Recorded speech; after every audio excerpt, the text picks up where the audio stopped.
Ever since Wilford took over the train, things have been running pretty smoothly, but Ruth is seeing right through it because she realizes that it's basically Wilford's martial law. She continues to run hospitality, but she's only confiding in a few people. Two of those people are Till and Zara. Ruth has been trying to gather information on Roach for Till, but she's been coming up empty. As for Leighton, she's been told that he's currently working in the compost area of Big Alice, which is a terrible job. It's so bad that they call it the swamp. But other than where he's working, there's no update on how he's doing. Till is pretty concerned because Wilford has called for her, and she has no idea what it could be about, and she knows that Audrey has spoken to him, so she's worried that she might end up like Roach or like Leighton. Ruth attempts to calm Till's nerves by telling her that the biggest thing with Wilford is to be something that he needs. Wilford, though, has Ruth pretty busy planning this special party that night. There's going to be a random raffle for guests to have dinner with Wilford, but he's putting all of that on Kevin. He tells Ruth that things on the train have been a little convoluted, so he wants a census done. This will help him split up the classes like he had it in the old days. Wilford also hints at a big surprise that night, but when Ruth and Kevin leave, Ruth tries to get it out of Kevin, but he says, I'm sworn to secrecy.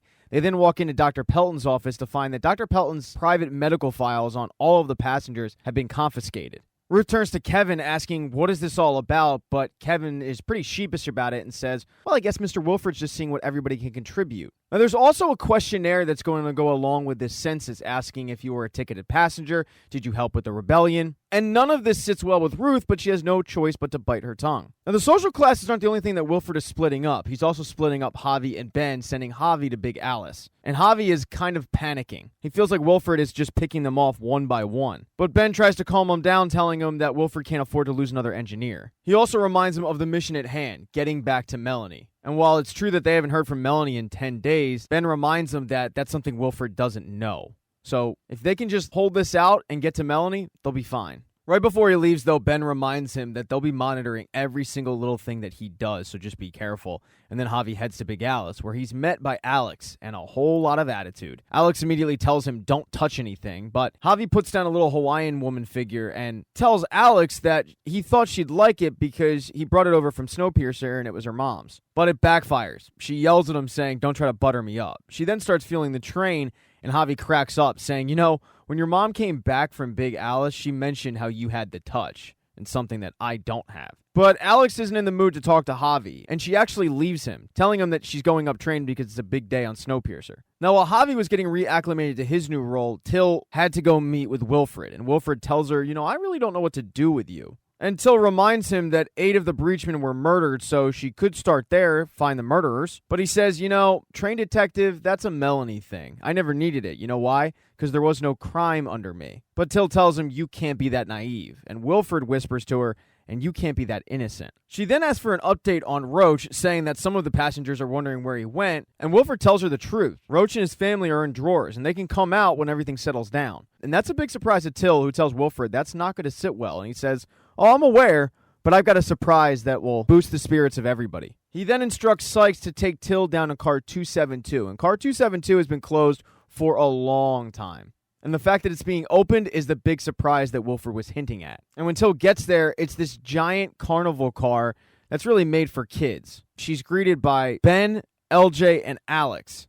And then in strolls Kevin, Ruth, and by Ruth's side is Winnie, because they needed a kid. And this whole car is kind of Kevin's department. And while the Big Alice people are thrilled, the Snowpiercer people are pretty reserved about it. Till walks up to Ruth and gives her the update on where Roach is. But as they're having the conversation, Kevin instructs everybody to stand up because they're going to practice Wilford's grand entrance. And he comes down dressed like Hugh Jackman in The Greatest Showman, but that's not the only surprise he has because he has some entertainment planned in the form of a puppet show. But the puppet show does not go over that well because the puppet show is about the journey on Snowpiercer, but more importantly, Melanie trying to, quote, save the world and dying in the process. And this does not sit well with Alex at all. And not just Alex, but anybody who is close to Melanie. So basically half the people in attendance. Ben calls it pathetic, saying you can't just kill off Melanie with this propaganda. And Alex agrees with him, saying we don't have this extra time. We're already a day late. But that's when Wilford reveals that he's actually known that they lost contact with Melanie 10 days ago. He discovered it through the doctored launch data.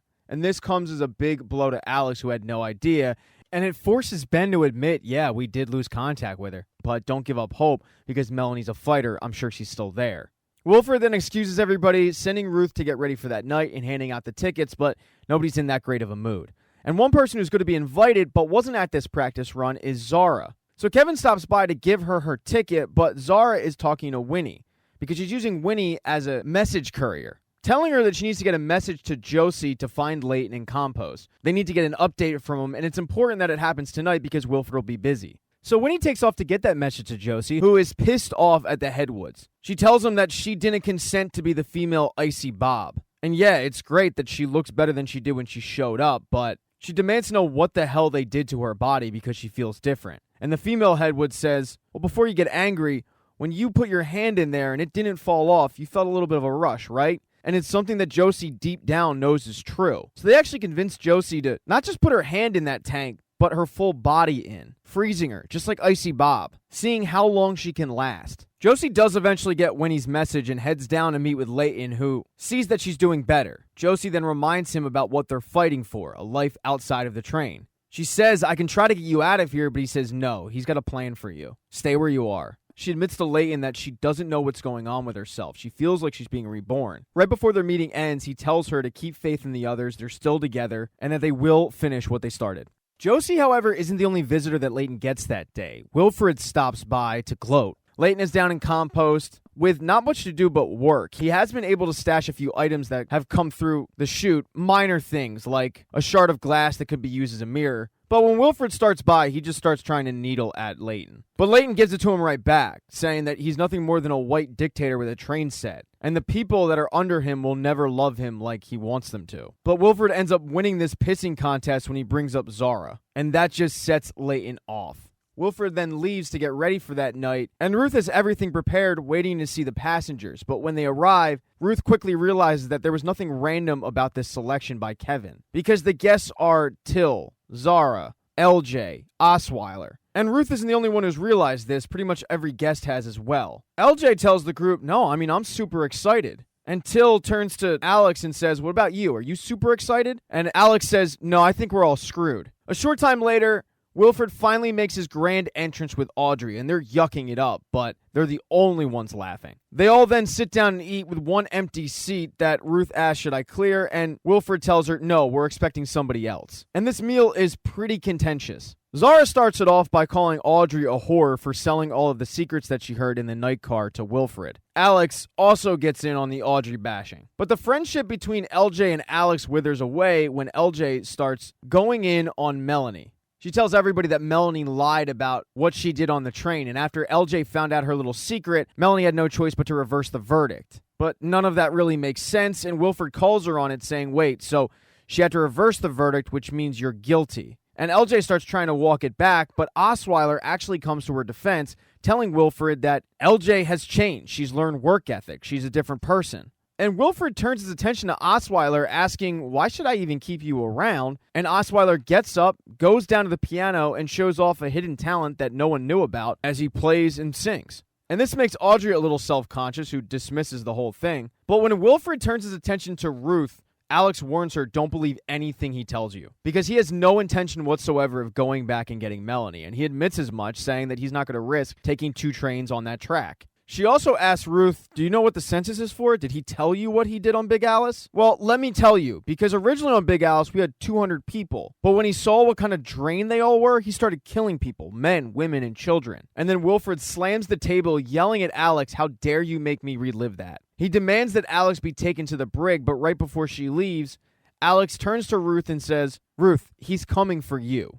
Alex is then taken away, and Wilford reveals to Ruth that the last setting on the table is for her. So she sits down, and then he calls in Kevin. He explains to both of them that they had a great night, with the carnival being Kevin's and this party being Ruth's, but there's a glut in hospitality, and there's only room for one person. And then he gives the job to Ruth.